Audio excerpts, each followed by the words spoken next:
Հայաստանի Հանրապետությունում մամուլը չի դատական իշխանությունը։ Հայաստանի Հանրապետությունում կա դատական իշխանություն,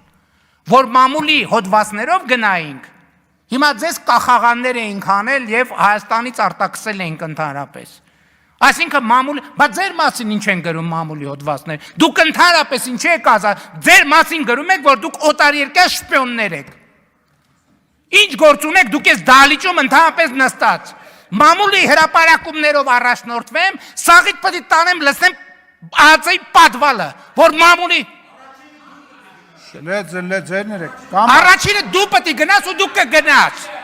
Հերիքա մամուլի բան անես։ Մամուլը ձեր մասին ինչա գրում։ Ինչա գրում ձեր մասին մամուլը։ Գրում է որ օտարերկրյա գործակալ եք, 5-րդ տանիվ եք, ազդեցության գործակալ եք մամուլը։ Մամուլի գրածների նստեք տեղները ձեններդ կտրեք, ներվերս էլ չուտեք։ Ասի վերնգի տեղը տասի ներվերս չուտես։